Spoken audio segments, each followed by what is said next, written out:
Pendapat pertama yang mutasyaddid, yang sangat ketat. Ulama menyampaikan jika terjadi dua situasi, antum punya kewajiban qadha, baik perempuan yang tengah haid pada saat Ramadannya atau pria yang punya persoalan kemudian dia mesti mengqadha karena sakit atau yang lainnya, bertemu di bulan Syawal, ingin memilih antara Syawal dengan qadhanya yang wajib, maka pendapat ulama pertama dahulukan yang wajib. Karena sifat wajib dalam tatanan hukumnya itu di atas sunnah, prioritas, dan menjadi hutang dia. Jika dikerjakan berpahala, jika ditinggalkan berdosa dia di situ.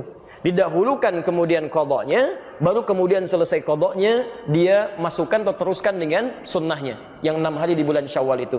Jika dia mendapatinya, alhamdulillah. Jika tidak mendapatinya dengan keinginan dan niatnya, maka pahalanya dituliskan di situ. Paham sampai sini? Baik.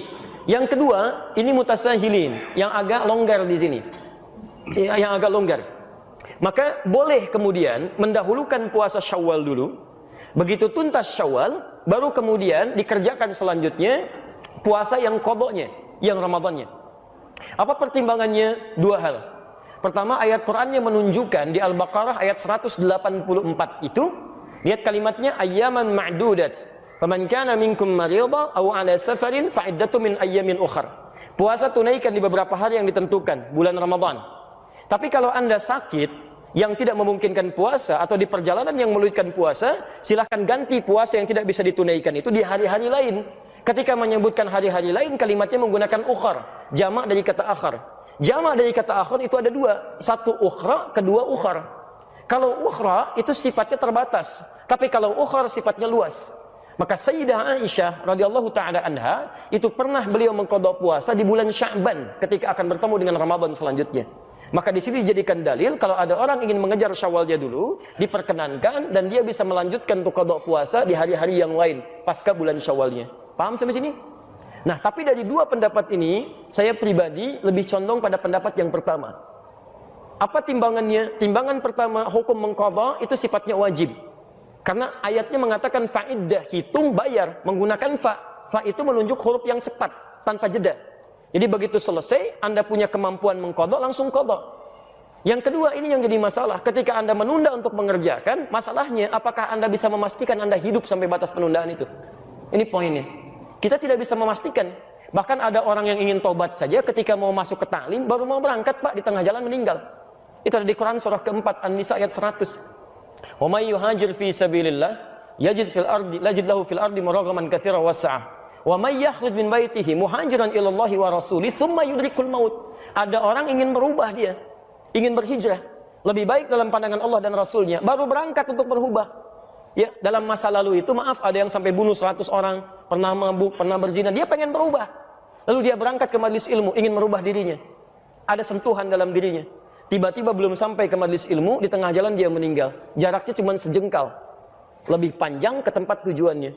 Maka Masya Allah, pahalanya dituliskan oleh Allah. Surga baginya. Faqad waqa'a ajruhu 'ala Allah.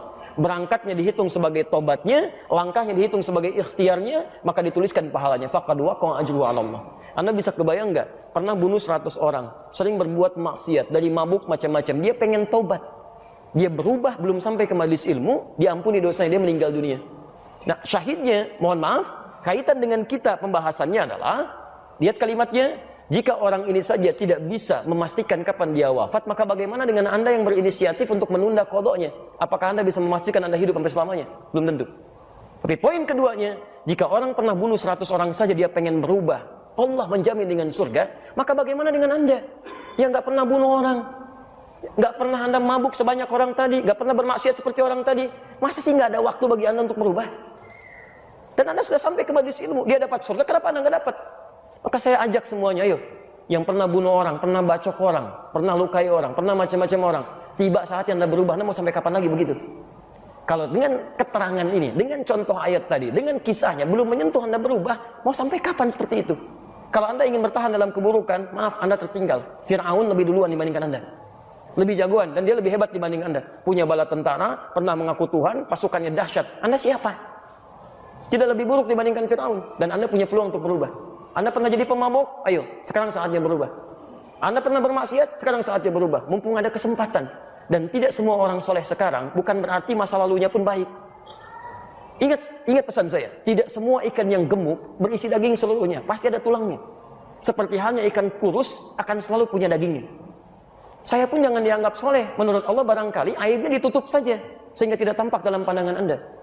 Hanya kita berubah. Ya, dan kesolehan itu tidak diukur dengan selalu harus dekat dengan persoalan agama. Mungkin Anda jadi pengusaha yang soleh. Manfaatkan harta Anda untuk meraih surga Anda. Anda punya kedudukan, jadilah punya kedudukan yang soleh. Manfaatkan jabatan Anda untuk surga Anda dan sebagainya. Itu yang coba kita kedepankan dalam kebaikan. Jadi singkatnya jawaban untuk Anda, silahkan Anda bisa lakukan. Qadha itu bukan bisa tapi harus. Bukan boleh tapi harus.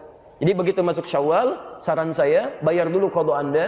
Setelah selesai baru kemudian Anda kerjakan bagian dari puasa Syawalnya jika itu memang masih ada kesempatan untuk menunaikannya. Jika tidak, maka niatkan sebagaimana Anda puasa, mohonkan kepada Allah, ya Allah, saya menginginkan untuk menunaikan puasa Syawal dan saya punya kewajiban untuk qadha. Mohon berikan kemuliaan ya Allah seperti Engkau berikan kemuliaan kepada orang-orang yang telah mengerjakannya. Dan mohon mudahkan orang-orang yang puasa Syawal sekarang ya Allah seperti Engkau mudahkan orang-orang puasa saat Ramadannya. Begitu mereka puasa karena doa Anda mudah dan ringan, maka Anda mendapatkan bagian dari pahalanya. Paham sampai sini? Jadi coba cari peluang pahala. Walaupun Anda tidak mengerjakannya, tapi Anda mencoba menitipkan bagian kebaikannya. Ibu sedang haid, tidak bisa puasa Syawal, tapi kan tidak menghambat ibu untuk mendoakan pada akhwat yang sedang puasa, supaya mereka mudah puasanya, supaya mereka diringankan beramal soleh. Begitu mereka ringan amal soleh karena doa Anda dapat bagian pahalanya. Dan itu yang tidak ketahuan, mungkin itu yang meringankan kita di akhirat nanti dari kesalahan kita dan memberikan beban berat kita ketika ditimbang di mizan. Semoga Allah Subhanahu wa taala memuliakan Anda.